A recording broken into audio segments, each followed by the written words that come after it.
Hello friends, তো অনেক দিন বাদে আমি আবার এই ভিলফুডে এসেছি নতুন একটা রেসিপি নিয়ে। এই রেসিপিটা আগেও একবার যদিও বা হয়েছে, আমি এটাকে আবার আরেকবার দেখাচ্ছি। বেছে রেখে প্রেসার কুকারে সিদ্ধ করে রেখেছি, সামান্য পরিমাণে লবণ দিয়েছি, লবণ দিয়ে এটাকে সিদ্ধ করেছি। এই যে দেখলেই বুঝতে পারবেন, এই যে সিদ্ধ, মানে একদম নেতিয়ে ফেলা না, এই যে সিদ্ধ, এই যে সিদ্ধ হয়ে গেছে আমি হাতে। আর এখানে আমি আগে থাকতে মটর ডাল ভিজিয়ে রেখেছিলাম, সকালেই ভিজিয়েছি, ভিজিয়ে রেখেছি। আর সেটাকে আমি মিক্সিতে মিহি করে নিলাম। আর আমি এখানে বেটে রেখেছি আদা আর জিরে। তো আমি এখন এই মোচাগুলোকে তুলে এই জল ঝরাতে দেব, একটু জল ঝরবে, এই যে জলগুলো ঝরে যাবে, তারপরে আমি মিক্সিতে দিয়ে এটাকে আমি এই মোচাগুলোর মধ্যে এই যে লঙ্কাগুলো দিয়ে দিচ্ছি, একসাথে মিক্সড করে নেব।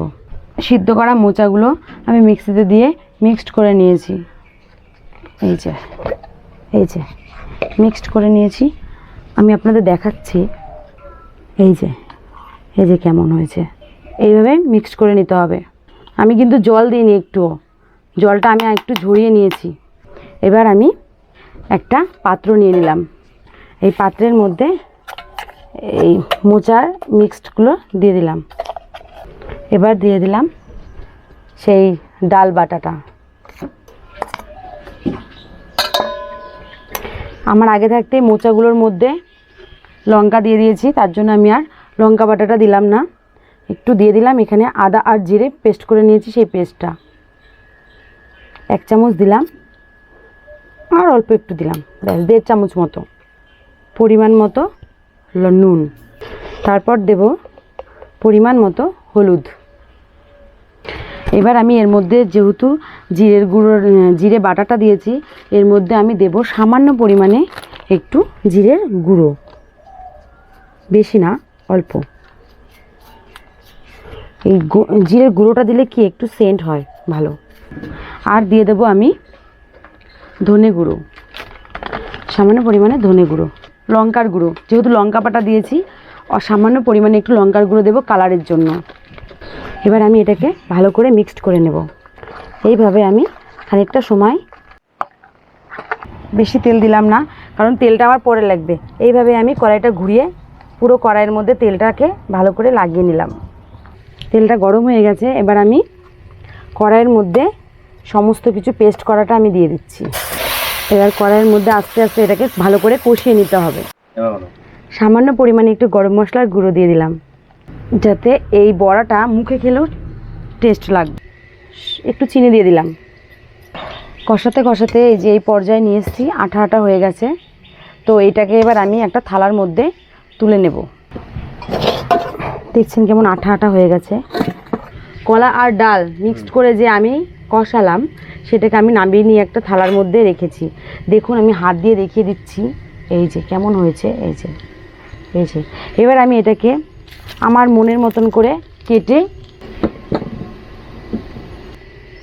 এবার আমি তেলটা গরম হয়ে গেলে তেলের মধ্যে দিয়ে দেব। একটু নেড়ে দিলাম, এই যে হাত দিয়ে তুলছি, তুলে তেলের মধ্যে দিয়ে দিলাম।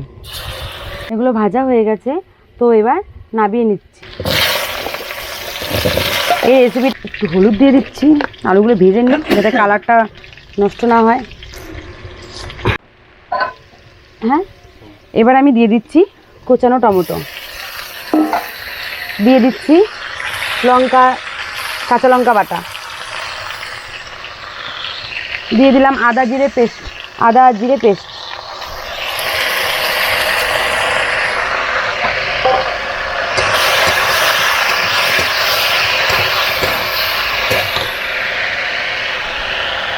পরিমাণ মতো লবণ দিয়ে দেব,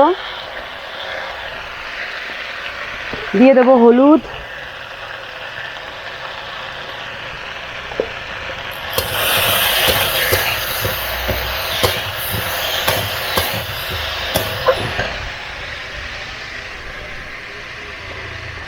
সামান্য একটু জল দিয়ে দিই যেন মশলাটা না পড়ে। এইভাবে কষাতে থাকি। এবার আমি একটু দিয়ে দিচ্ছি ধনের গুঁড়ো, দিয়ে দিচ্ছি লঙ্কার গুঁড়ো, দিয়ে দিচ্ছি জিরের গুঁড়ো, এবার দিয়ে এইভাবে মিক্সড করতে হবে। আমি জিরে বাটাটা অল্প পরিমাণে দিয়েছি, যেহেতু জিরের গুঁড়ো দেবো বলে। আপনারা জিরের গুঁড়ো না দিলেও হবে।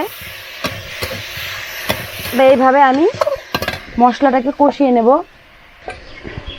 একটু জল দিয়ে দিই যাতে মশলাটা না পুড়ে যায়। এরকম একটু জল দিয়ে কষালে জিনিসটা ভালো হয়। এবার আমি একটু সামান্য চিনি দিয়ে দেব। এই কষানোর সময় চিনি দিলে হয় কি, আমি আপনাদের বলে দিই, কষানোর সময় চিনি দিলে তরকারির কালারটা ভালো আসে। আপনারা অবশ্যই বাড়িতে এই রেসিপিটি ট্রাই করবেন। আমি এত কষ্ট করে রেসিপিটা তৈরি করছি, আপনারা অবশ্যই বাড়িতে ট্রাই করে দেখবেন। খুবই খেতে সুস্বাদু। অনেকদিন রেসিপির মধ্যে ছিলাম না, আমি আজকে আবার এসেছি অনেকদিন বাদে। কালারটা দেখতেই পাচ্ছেন কি দারুণ কালার এসছে। আমি এবার জল দিয়ে দিচ্ছি। জল দিয়ে এবার আলুগুলো সিদ্ধর জন্য জল দিয়ে দিচ্ছি। অনেকটাই সিদ্ধ হয়ে গেছে কষানোর সময়। এবার আমি এই বড়াগুলো দিয়ে দিচ্ছি। এই বড়াগুলো রেখে খানিকটা টাইম, বেশি রাখলে আবার নরম হয়ে যায়। না না, এই যে গরম মশলাটুকু আমি দিয়ে দিলাম, কারণ এটা নামানোর আগে দেয়, কিন্তু আমি এটা আগেই দিয়ে দিলাম। খুব বেশি রাখবেন না, কলার বড়া তো ভেঙে যাওয়ার ভয় থাকে। আমার তাও 2-1টা ভেঙে গেছে।